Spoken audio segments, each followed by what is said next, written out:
Bismillahirrahmanirrahim. Assalamualaikum warahmatullahi wabarakatuh.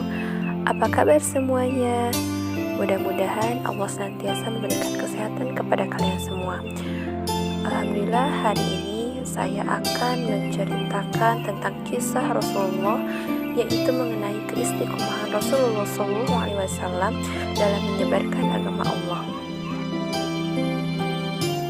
Sebelumnya, perkenalkan, nama saya Siti Jubaidah dengan NIM 1862050203 dari Prodi PG PAUD. Pastinya kalian sudah tahu ya, siapa sih itu Nabi Muhammad SAW? Jadi, Nabi Muhammad SAW adalah Nabi sekaligus Rasul terakhir yang diturunkan oleh Allah ke dunia untuk menyebarkan agama Islam secara sempurna. Beliau menyebarkan agama Islam dengan melalui dakwah. Dakwahnya beliau sampai ke seantero dunia. Dikisahkan Nabi Muhammad SAW diangkat menjadi Rasul Allah saat ia berusia 40 tahun. Ini bertepatan dengan turunnya wahyu pertama kepada Rasulullah SAW melalui malaikat Jibril di Gua Hiro. Setelah mendapatkan wahyu, Rasulullah merasa bimbang dan mengalami pergulatan batin yang sangat hebat. Kemudian Rasulullah bertemu dengan Warokoh dalam perjalanannya menuju Ka'bah, yang pada saat itu keadaan beliau hanya diketahui oleh istrinya, yaitu Siti Khadijah. Warokoh yang telah mendengar cerita serupa dari Siti Khadijah kemudian meyakinkan Rasulullah. Ia yakin bahwa Nabi Muhammad adalah Nabi yang diutus oleh Allah untuk menyempurnakan agama dan akhlak manusia. Pada akhirnya, Rasulullah memantapkan hatinya untuk berdakwah sampai akhir hayatnya untuk membumikan agama Allah. Perjalanan Nabi Muhammad tidak berjalan begitu mulus. Banyak sekali hinaan, tantangan, dan cacian yang kerap kali ia dapatkan dari kafir Quraisy. Warokoh bahkan mengingatkan Rasulullah untuk berhati-hati. Namun semua itu dilalui Rasulullah dengan sabar dan tawakal. Rasulullah berdakwah selama 23 tahun sampai akhir hayatnya. Itulah bukti keistiqomahan Rasulullah dalam berdakwah. Dari 23 tahun masa kerasulannya, 13 tahun dihabiskan Rasulullah dengan berdakwah di kota kelahirannya, yaitu Mekah. Sedangkan 10 tahun sisanya dihabiskan dengan berdakwah di kota Madinah. Dalam 3 tahun awal masa dakwahnya Rasulullah di Mekah, Rasulullah berdakwah dengan cara sembunyi-sembunyi. Ia berdakwah kepada beberapa orang terdekatnya yang diyakini bisa merahasiakan pesan yang dibawanya. Di antaranya ada Abu Bakar As-Siddiq, Umar bin Khattab, Utsman bin Affan, Ali bin Abi Thalib, Thalhah bin Ubaidillah, dan lain sebagainya.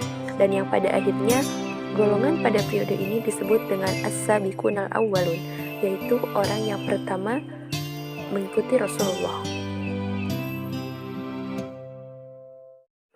Nabi Muhammad terus melakukan dakwah secara sembunyi-sembunyi sampai kemudian turun wahyu Allah surat Al-Hijr ayat 94. A'udzu billahi minasyaitonir rajim. Fasda' bima tu'maru wa'rid 'anil musyrikin, yang artinya, maka sampaikanlah oleh Muhammad secara terang-terangan segala apa yang diperintahkan kepadamu dan berpalinglah dari orang-orang yang musyrik.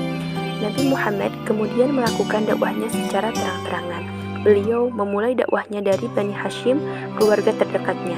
Namun, hanya Ali bin Abi Thalib saja yang mau masuk Islam dan pamannya Abu Thalib bersedia membela walaupun ia belum mau mengucapkan syahadat. Banyak kafir Quraisy yang menentang ajaran Nabi Muhammad SAW, termasuk paman Nabi sendiri, yaitu Abu Lahab. Mereka melakukan segala cara untuk menolak ajaran yang dibawa Rasulullah. Bahkan mereka berencana untuk membunuh Nabi Muhammad SAW. Hingga akhirnya turun perintah Allah untuk hijrah ke negeri Habasyah, di mana ada raja yang adil di sana. Raja itu disebut-sebut tidak akan membiarkan rakyatnya ditindas dan dianiaya. Namun kemudian turun lagi perintah Allah untuk hijrah ke kota Madinah. Setelah itu, Rasulullah beserta para sahabatnya hijrah ke Madinah dan membangun Masjid Quba. Masjid ini dijadikan sebagai tempat sholat dan tempat menyusun tugas-tugas dakwah. Pembangunan Masjid Quba berjalan dengan lancar dan Nabi Muhammad pun turut mengulurkan tangan dalam menyelesaikan pembangunannya.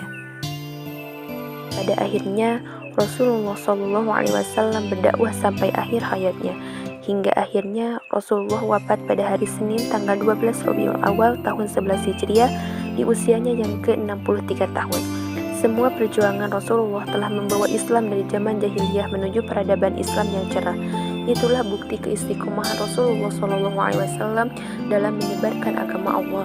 Betapa dia tidak putus asa dalam membela agama Allah ini, hingga akhirnya Islam bisa jaya sampai ke seantero dunia, sampai bisa ada hingga saat ini. Sepenggal kisah tentang keistiqomahan Rasulullah SAW yang pastinya harus kita contoh dan harus kita jadikan suri tauladan untuk kita bisa menjalankan kehidupan ini, terutama istiqomah dalam berdakwah, istiqomah dalam memperjuangkan agama Allah. Sekian dan terima kasih. Wassalamualaikum warahmatullahi wabarakatuh.